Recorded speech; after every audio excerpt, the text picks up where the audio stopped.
Hello दोस्तों, आज की क्लास में हम लोग यूपी डीएलएड थर्ड सेमेस्टर के विज्ञान विषय के वर्ष 2023 के क्वेश्चन पेपर को सॉल्व करेंगे। ये क्वेश्चन पेपर 25 नंबर का होता है जो कि 1 घंटे के अंदर सॉल्व करना रहता है, जिसमें कि 18 प्रश्न पूछता है। तो आइए शुरू करते हैं। बहुविकल्पी प्रश्न का पहला प्रश्न है, एसिटिलीन का रासायनिक सूत्र है। एसिटिलीन का रासायनिक सूत्र होता है C2H2। इसका ऑप्शन डी सही उत्तर है। प्रश्न संख्या 2 है, निकट दृष्टि दोष को दूर करने के लिए प्रयोग किया जाता है। तो निकट दृष्टि दोष को दूर करने के लिए अवतल लेंस का प्रयोग किया जाता है। इसका ऑप्शन सी सही है। आप इसको याद कर सकते हैं, निया। इसका सूत्र होता है याद करने का निया, यानी निकट दृष्टि दोष को दूर करने के लिए अवतल लेंस। तो बचा एक ही दृष्टि दोष, यानी दूर दृष्टि दोष के लिए उत्तल लेंस हो जाएगा।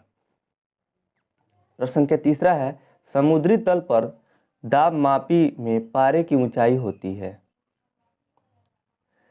तो इसका उत्तर बी सही है, ऑप्शन बी सही है, 76 सेंटीमीटर। प्रश्न संख्या 4 है, निम्नलिखित में से पत्ती से संबंधित अंग नहीं है। इसका ऑप्शन सी सही है, पर्ण संधियाँ। बाकी जो ऑप्शन है पर्णधार, पर्णवृंति, पर्ण फलक, ये सभी पत्तियों के भाग है, लेकिन जो पर्व संधियाँ हैं ये शाखाओं से, जहाँ से टहनियों से जहाँ से पत्तियाँ निकलती हैं उसको पर्व संधियाँ कहा जाता है। प्रश्न संख्या 5 है, कार्बन का अक्रिस्टलीय अपरूप है। ऑप्शन ए है ग्रेफाइट, बी है फुलरीन, सी है चारकोल और डी है हीरा। तो इसका ऑप्शन सी सही है, चारकोल। अक्रिस्टलीय रूप चारकोल है। ये अव्यवस्थित रूप से पाया जाता है। जो क्रिस्टलीय रूप होता है, जैसे ग्रेफाइट है, फुलरीन है, हीरा, एक व्यवस्थित रूप से क्रिस्टल के रूप में पाया जाता है। ये कार्बन का अपरूप है तीनों, लेकिन जो चारकोल है ये कार्बन का अपरूप नहीं है, अक्रिस्टलीय अपरूप नहीं है। आगे दिया है अति लघुत्तरीय प्रश्न। अति लघुत्तरीय प्रश्न का पहला प्रश्न है, ऊष्मा संचरण की 3 विधियां कौन कौन सी हैं, उनके नाम बताइए। उत्तर, ऊष्मा संचरण ऊष्मा का एक स्थान से दूसरे स्थान तक स्थानांतरित होना ही ऊष्मा संचरण कहलाता है। ऊष्मा संचरण की 3 विधियां होती हैं। पहला है चालन, दूसरा है सम्मोहन और तीसरा है विकिरण। मतलब ऊष्मा का एक स्थान से दूसरे स्थान तक जाना ही ऊष्मा संचरण कहता है। पहला विधि जो चालन विधि है, यह ठोसों में होता है। इसमें जो वस्तु के कण होते हैं स्थिर होते हैं, लेकिन उनमें एक तरफ से ऊष्मा दूसरे तरफ जाती है। ये ठोसों में होता है। जैसे एक लोहे की छड़ है, एक भाग को गर्म करेंगे तो दूसरा भाग भी धीरे धीरे गर्म होने लगता है। ये चालन विधि से उसमें ऊष्मा का संचरण होता है। सम्मोहन है, इसमें जो पदार्थ के कण गति करते हैं, जैसे पानी गर्म करेंगे तो नीचे के जब कण गर्म हो जाएंगे तो अपना स्थान बदल के ऊपर चले जाते हैं, और ऊपर के जो द्रव के कण हैं नीचे फिर से आ जाते हैं।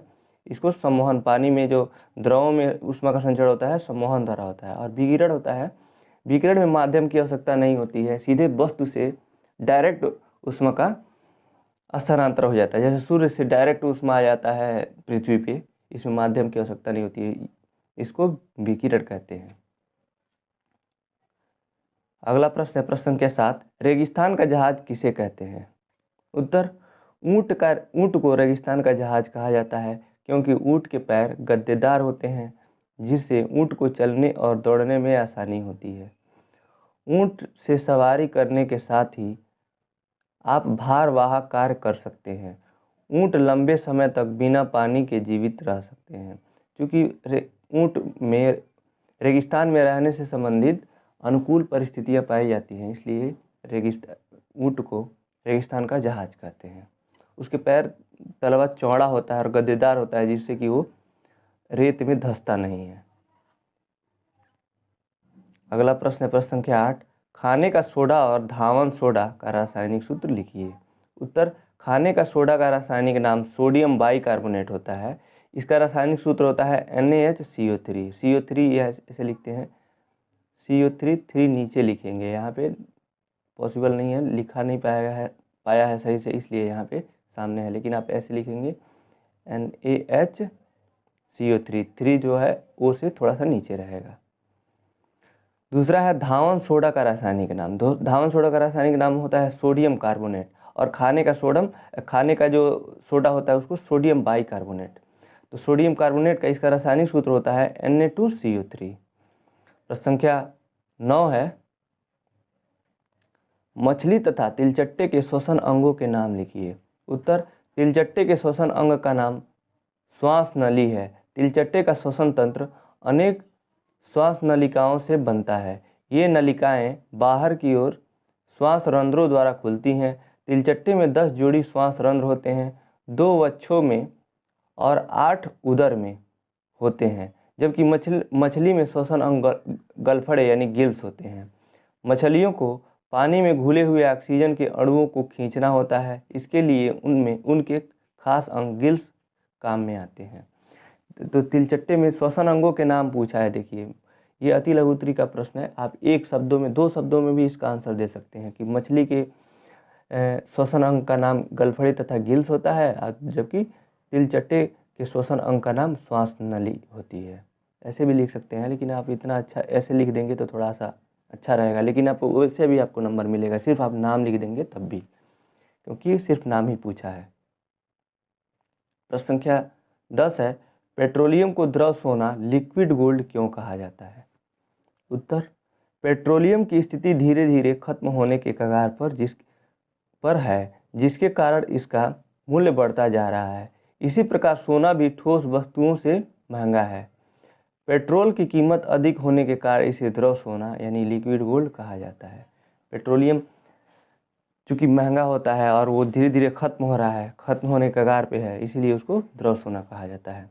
प्रश्न संख्या 11 है, अनुप्रस्थ तरंगों के दो श्रृंगों के बीच की दूरी क्या कहलाती है?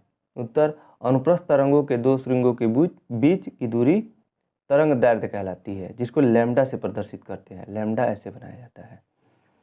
तो देखिए, इसके आप फिगर बना सकते हैं कि एक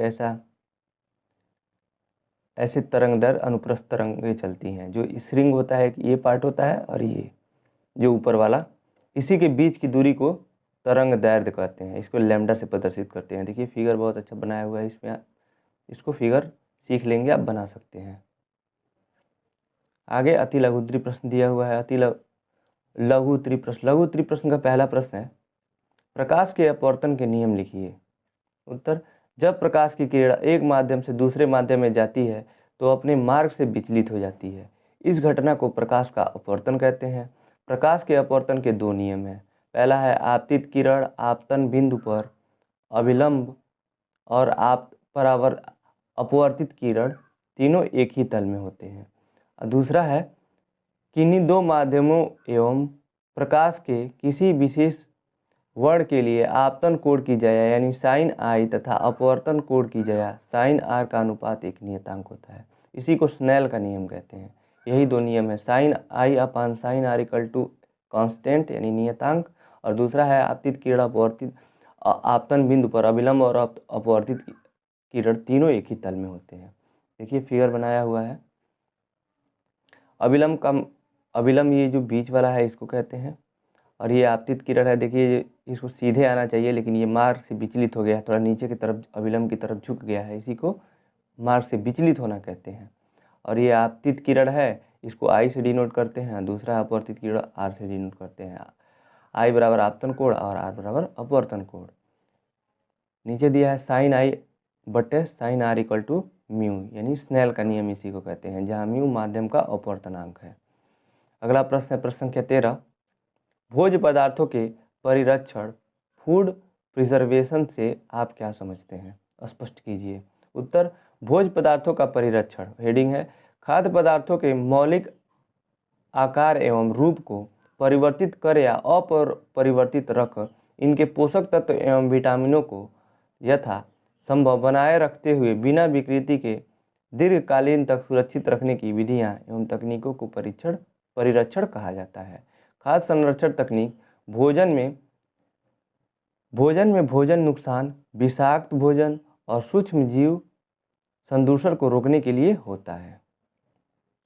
देखिए, भोज्य पदार्थों को परिरक्षण करने का मतलब है कि भोज्य पदार्थ को किसी भी विधि से उसमें परिवर्तन करके या बिना परिवर्तन किए उसको लंबे समय तक सुरक्षित रखने की प्रक्रिया को फूड प्रिजर्वेशन कहते हैं। जैसे अचार को रखा जाता है लंबे समय तक, आम के अचार को, तो उसको ये फूड प्रिजर्वेशन के अंतर्गत आ जाएगा, भोज्य पदार्थ परिरक्षण।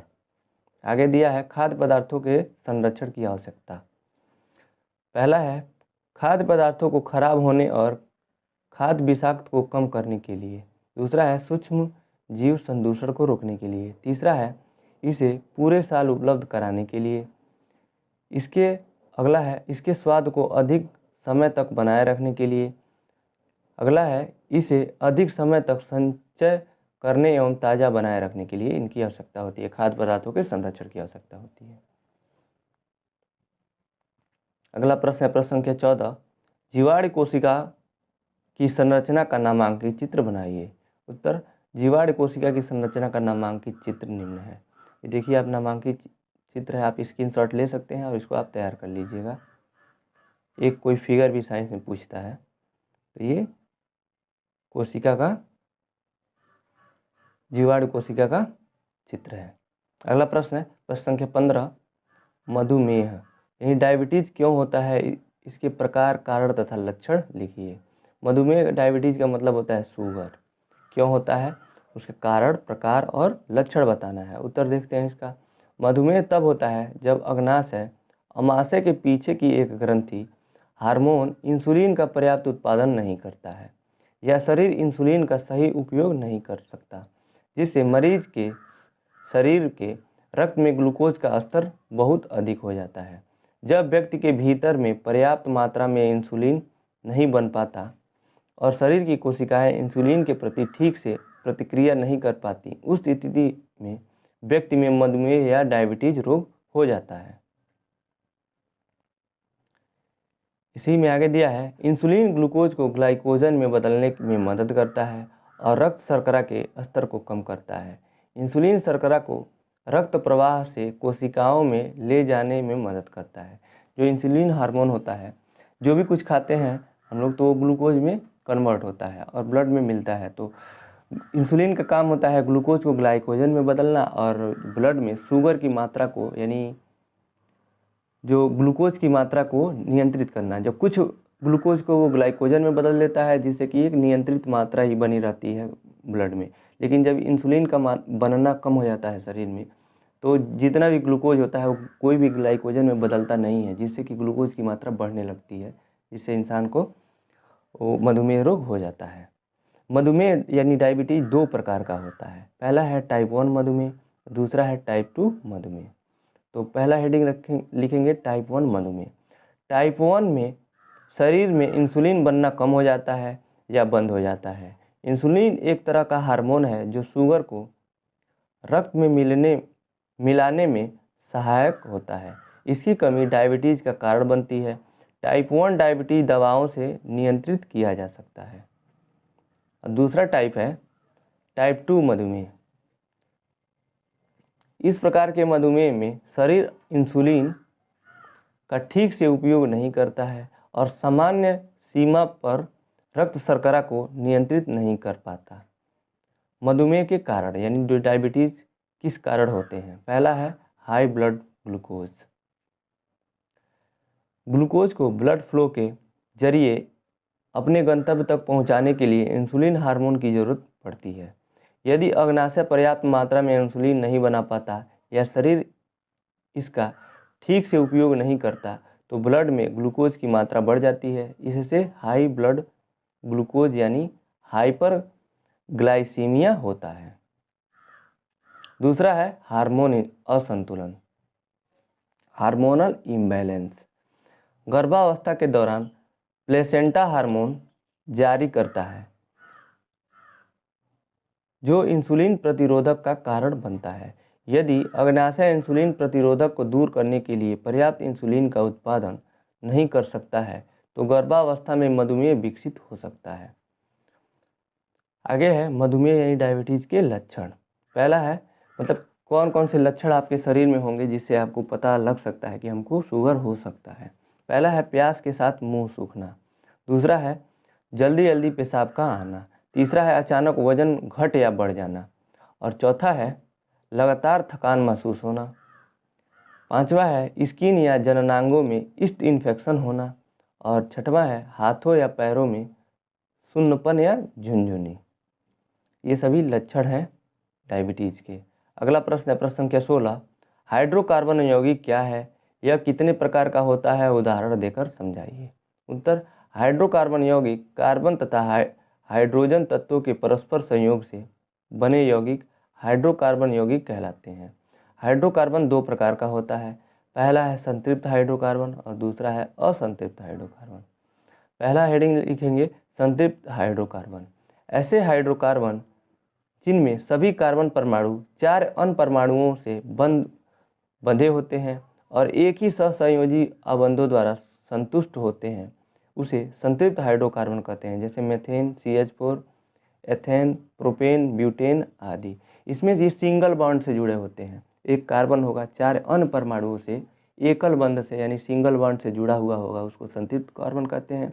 असंतृप्त कार्बन उसे कहते हैं जिसको जो डबल बॉन्ड या ट्रिपल बॉन्ड यानी द्विबंध या त्रिबंध से जुड़े हुए होते हैं, उनको असंतृप्त हाइड्रोकार्बन कहते हैं। तो देखिए अगला दिया हुआ है असंतृप्त कार्बन। ऐसे हाइड्रोकार्बन जिनमें सभी कार्बन परमाणु आपस में द्विबंध या त्रिबंध से जुड़ी रहती हैं, उसे असंतृप्त हाइड्रोकार्बन कहते हैं। जैसे एमीन, एल्काइन, प्रोपीन, प्रोपाइन आदि। अगला प्रश्न है प्रश्न संख्या 17। किसी गुब्बारे में हाइड्रोजन गैस भरकर छोड़ने पर वह ऊपर उठने लगता है, क्यों? कारण स्पष्ट कीजिए। उत्तर, किसी गुब्बारे में हाइड्रोजन गैस भरकर छोड़ने पर वह ऊपर उठने लगता है।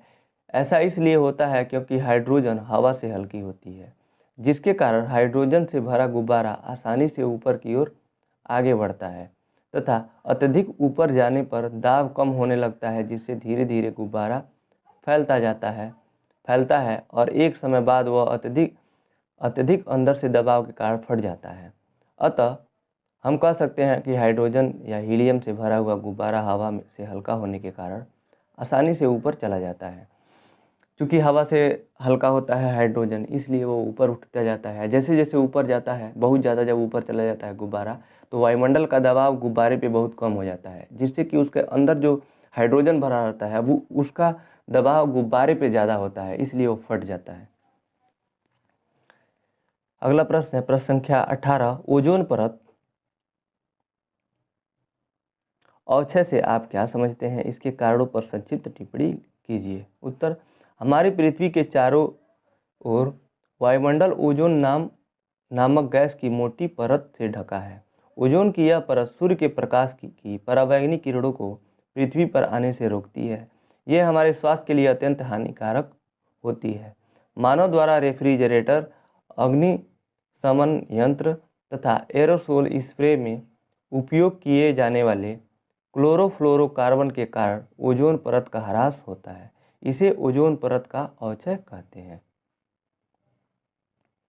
ओजोन परत के अवक्षय का कारण पहला है, ओजोन परत अवक्षय का मुख्य कारण CFC है, जो रेफ्रिजरेटर से निकलती है। क्लोरोफ्लोरोकार्बन जो कि रेफ्रिजरेटर से निकलती है, जो ऊपर जाके ओजोन परत के क्षरण का कारण बनती है। दूसरा है, जब क्लोरीन एवं ब्रोमीन परमाणु समताप मंडल में ओजोन के संपर्क में आते हैं तो वे ओजोन अणुओं को नष्ट कर देते हैं।